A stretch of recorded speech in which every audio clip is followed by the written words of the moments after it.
Hi, my name is Peter Espig. I'm the CEO of Nicola Mining. We trade on the TSX Venture Exchange under the ticker NIM. Today I'll go over the company and highlight really on four components of the company that we are really excited about as management. The first is that we have several mine and milling profit share agreements, which has allowed the company to receive revenues in Q4 2016. The second is that we're excited about is our exploration and material purchase agreement that we recently signed with Teck Resources and Highland Valley with regards to our approximate 80 to 90 million tons of our copper waste dumps. And the third is Treasure Mountain. Treasure Mountain is our high-grade silver mine that we have off the Coquihalla, located approximately 90 minutes from our mill, and that we're looking at reopening if silver goes to above $20. And finally, the crown, increasingly becoming the crown of the company, is Thule Copper property, which is the historic Craigmont mine property located adjacent to Highland Valley Copper that is known to have significantly high grades of copper through in its resource. Right now our market cap is approximately 45 million, which is really the investment into the assets that we currently have. We have a $2 million line tailings facility. We are one of the few mines in North America that actually owns 100% of the land where the mill sits on freehold. We paid $8 million for the land. It's also I3 industrial zoned, which also has benefits. And we invested $10 million into the Treasure Mountain project, which is a high-grade silver mine also located in British Columbia. In Q4, we restarted the mill in third quarter 2016, and this was after the mill was built in 2012. So it's a relatively new mill, it's high-tech, it's built for expansion. In Q4 2016, we milled approximately 1,500 ounces gold and 9,000 ounces silver. We have several milling partnerships, and we call them mill processing partnerships with high-grade gold mines in British Columbia. And the way the partnership works is the miner pays for the cost of the mining, the miner pays for the trucking costs, we pay for the milling cost, we then pay for the costs associated with the sale of the concentrate. We then, when the revenues come in, we reimburse us, we then reimburse the miner, and then it's a 50-50 profit split. This is not your typical toll mill contract or agreement that you see in South America. This is a British Columbia-based milling partnership where we receive 50% of the profit revenues from the property, and in doing so we're able to expedite their permitting process, and we're also able to increase their net present value, because as it stands in British Columbia right now, it's very difficult and very expensive to get a mill permit. You have to go through a multi-year process. It costs millions of dollars, and then you also have to do a very large reclamation bond. And this is something that came after Mount Poly. So this is the milling purchase agreement that I'm talking about. And last year we announced in a news release that we had 85.92 meters, so approximately 86 meters of a drilling result that graded 1.1% copper. At that time, that's one of the highest grade results that we've seen in North America in the past decade. So we're pretty excited about the exploration upside. I'll talk about that a little bit more, but I think that you'll certainly understand the potential of the copper asset that we currently have. So the mill site itself is located in Merritt, British Columbia, and this is significant because Merritt is centrally located, and so we're in the middle of British Columbia. It's a semi-arid property. If you look onto the site, we own all this land, and what's unique is that it sits on top of a historic mill site and a historic mine tailings facility. So what we have is we have brownfield land.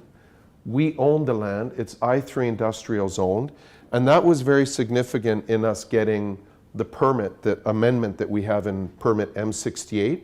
Our M68 mine permit states that Nicola Mining has the right to accept and process mill feed from anywhere in British Columbia, subject to notifying the Ministry of Mining 10 days ahead. So basically what that allows us to do is it allows us to accept gold from essentially anywhere in British Columbia. And the 1,500 ounces that we milled or processed in Q4 2016 was from the Golden Triangle in British Columbia. So it is actually profitable for the gold miners to take the material and ship it to us. It's a better, even though the group that we milled it for has a mill permit, it's actually better for their net present value to ship it to us because they mitigate having to do significant investment. And it takes a lot of the risk out. What's unique about the property is the property used to have a 30,000 ton a day mill sitting on it. So we have, if you look, there's a highway that goes right beside our property. So we're centrally located on a highway. We also have a 1.3 million gallon per day water permit. And we've got the power that historically ran a 30,000 ton a day. So the mill is certainly capable of expanding, or we could put another mill on the same site. So this is the mill in the bottom picture, and what you'll notice is that it's very large for the throughput capacity that we have. We have, as we were milling the gold in our last contract, we were only utilizing 50% of our flotation tanks. So we have excess capacity in the flotation tanks, we have excess capacity in the cone crushing system, in the primary crushing system. What we would like to do in the future is to expand increase our ball mill crushing capacity, and then we can move from 200 tons a day to perhaps 500 tons a day. These yellow dots represent gold properties that have 43101 gold resources.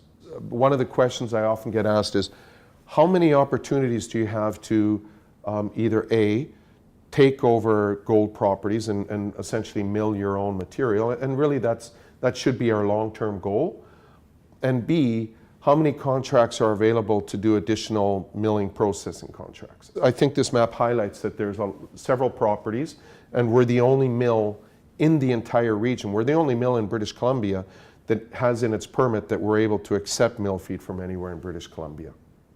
There's really three major assets that Nicola Mining has. We have the mill site that we own 100% of, freehold.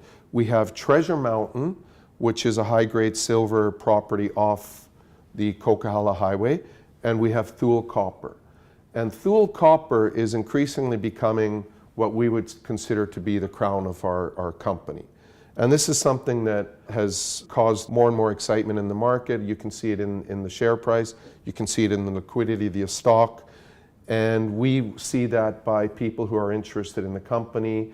And we're increasingly getting investors that understand copper, and they look at the asset and they understand it, they understand the potential. Thule Copper sits on the historic Craigmont mine site. The Craigmont mine site was essentially the predecessor to Highland Valley Copper. It was the first high-grade copper mine in British Columbia in the 1900s, and it had approximately 1 billion pounds of copper was extracted from the mine, the pit, and the underground, and the average grade was 1.28%. The underground was closer to 2.7%. This is very significant because, to put it in perspective, we're adjacent to Highland Valley Copper, which currently has a throughput closer to 0.2%. So the grades are very significant. When they closed the Craigmont mine, they left behind 500 million pounds of copper grading 0.42%. The 0.42% at 500 million pounds of copper is a very significant historic resource. Now I have to emphasize, this isn't 43101 compliant. This is part of the historic mine plan that they had. The underground also has a documented, we have 27,754 tons grading 1.79%. It's caved down and it's in a stockpile underground. The reason why the mine was closed in 1988, there was two reasons. One was copper was 60 cents a pound and it cost 61 cents to remove the material. The other reason is that the pit had reached its end of the life, the pit had run out, and the mill was 30 years old at the time. So there was a strong rationale as to why the mine closed at the time. The historic cutoff grade, and this kind of proceeds into the material, the exploration and material purchase agreement that we announced in 2016 with Teck Resources. And driving that was the understanding that we had approximately 88, but it's between 80 to 90 million tons of waste dumps, and the historic cutoff grade was 0.7% for the pit and 1.2% for the underground. So these are attractive grades for material that's already been mined. We currently have 10,000 hectares sitting adjacent to the Highland Valley project, which is the largest copper mine in Canada, perhaps North America. And under the material purchase agreement that we have with Teck Resources, we hope to commence the exploration as to how the copper lies in the historic waste dumps, and then come up with a mine plan. And as part of that plan, it's a very simple agreement where we receive 40 cents per ton of material extracted. So these are the top drill results in Canada in the past several years. So what you can see is the 85.92 meters at 1.1%. This is the highest grade or the highest calculation Canada. That if you compare it to the HAT project, now the HAT project is also a good project, but one of the things that we have to distinguish here is that we are not your typical exploration copper play in that we are part of a mine. We sit on a fully permitted mine site. When Nicola Mining took over the property, we have taken over the grandfathered mine permits that are associated, including the mill permits that are associated with that property. So it's very different. We're in a warm, semi-arid mining jurisdiction that makes it easier to mine. There's not a lot of precipitation, and we are permitted. This was something that really started getting people looking at the copper asset. But we understand now that really people didn't understand what the significance of that drill result was. And then we were fortunate to find this embayment zone S100. There have been holes drilled into what's called the embayment zone. Fortunately, we were able to find the drill core, because the historic drill core sat in the core racks, most of which was stolen or disappeared or has caved down or fallen down. But this hole was quite well intact, and it was never assayed. So we then went to the Ministry of Mining, and we confirmed that we were able to assay the material, and it is 43101 compliant. But what's unique here is that we had an interval of 116.7 meters at 0.54. And we have to put an asterisk with that number, because what happened is the grades went higher and higher and higher. So they started at 1% when we hit the zone, got to 1%, 1.5, 2, 2.5, and then it hit 3.42%, and there's 12.5 meters missing. And then it's back to 1%. Because that 12.5 meters is missing, we had to give it a value of 0. And that's in the high part of the zone. So the plan this year is Nicola Mining in 2016 raised $700,000 in flow through. We have that money allocated towards two parts of our project. One is to put in approximately 10 holes to 15 holes in the embayment zone. And the other part is to further explore the Titan Queen, which I'll talk about in a minute. So what you have here is, this slide is very important because this is TH002. And you can see that the 87 meters goes across the vein towards the embayment fault. The embayment fault has a true width of, on those two drill holes, somewhere between 55 to 70 meters. What's also significant is this is the hole, the S100, that intersects this way. The two holes are 140 meters apart, and one hole is 60 meters below the other.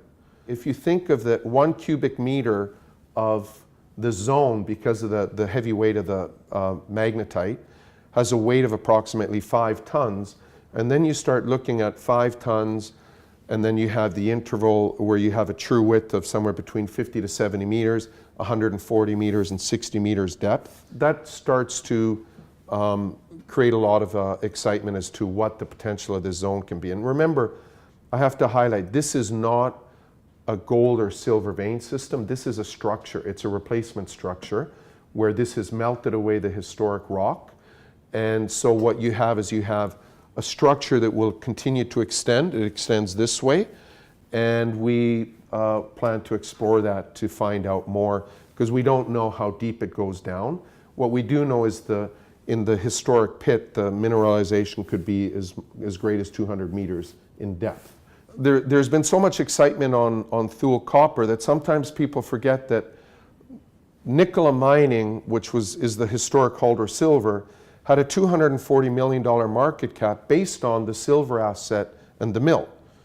There was no valuation given to the Thule Copper at the time, because it wasn't until 2015 that Nicola Mining was able to consolidate 100% of the copper asset. Prior to then, we only had 50.1%. Management worked very hard at consolidating the copper asset, but we certainly have what we consider to be an exciting silver asset as well. There's three zones in particular that we're excited about. There's the Jensen Portal, the eastern zone, and the MB zone, which is the northern zone.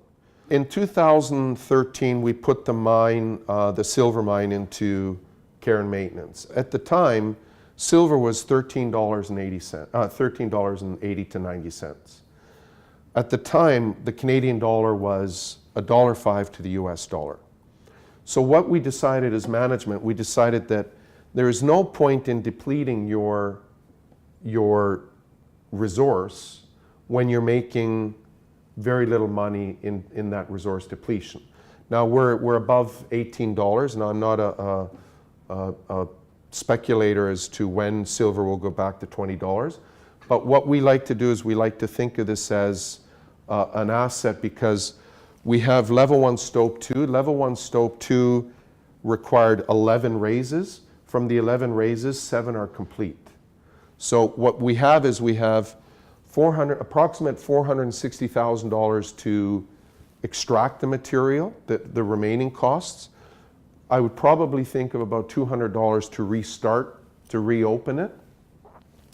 Approximately $300,000 to ship the material to our mill, and another $600,000 to mill it. So what do we get out of that?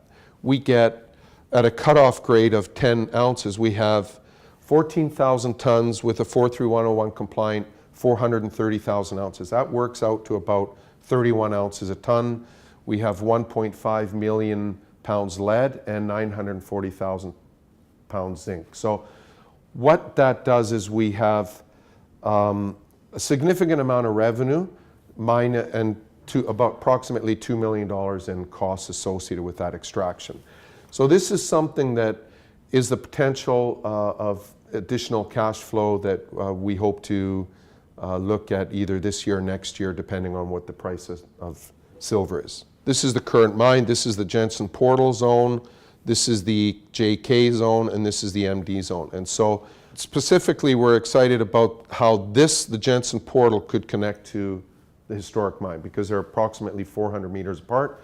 It looks like the mineralization is the same vein system, and it looks like this moves towards this. This has been mined. The historic grades of that mine were also 30 ounces per ton. And that's, but this region has never been drilled, and we hope to explore that at some point in the future. I believe that we have a very good management team. And finally, so we were approached by several senior geologists from British Columbia, and they said, we believe that you have a very significant resource here, and we believe that given where you are and given that you're permitted, that this could be essentially become a copper mine in the future. This is the historic mine. Here's the pit, and this is the underground. This has all been extracted. What you have here is you have this fault, and then you can see this is which is called Promontory Hill Fault. This is also a known copper structure. What we've known, because we are adjacent to Highland Valley. Highland Valley knows the Guichon batholith. We're on the same batholith as Highland Valley. They have drilled hundreds and hundreds of thousands of meters on their side. So what we knew is that this number 2 shifted northwards approximately 800 meters. And that's how we were able to so accurately drill last year in our one drill hole and hit the 96 meters grading 1.1%. And so what you can see here is that this is not a vein. If you were to slide this down, it actually is one large replacement structure. And so we believe that we've only drilled right here. This has the potential to continue to be open. This may have historically connected to this. So there's, and the distance between these two is 1.5 kilometers. So there's a significant amount of potential there for further exploration drilling. And the last point here is that I have to explain is that there's a difference between a skarn and a porphyry and a porphyry-driven skarn. A skarn is simply where the material has moved into a rock and a fault. A porphyry is more of a larger ore body, and then a skarn-driven a porphyry-driven skarn is an ore body or a resource or a formation that is an offset or an offshoot of a porphyry. We know from the mineralization that the historic Craigmount mine and the embayment zone are porphyry-driven skarns. We have recently done the mapping on a zone called Titan Queen, and we drilled this zone in 2016. At the top of the zone, we had 10 meters grading over 1%. And then we went through a vent, a fault, and then we went out the other side. We mapped it this year, and we intend to do IP survey because there is a potential, and if it is, it could be that this is one of the, it could be that this is a porphyry type of mineralized zone that sits in between the embayment and the historic Craigmount pit. So this is something that we'll explore this year. Now, and remember that Highland Valley is not one porphyry, it has several porphyries on that property. So, you know, even whether this is a porphyry or it isn't a porphyry, it could be one of several porphyries on the property that we have. Thank you very much for your time.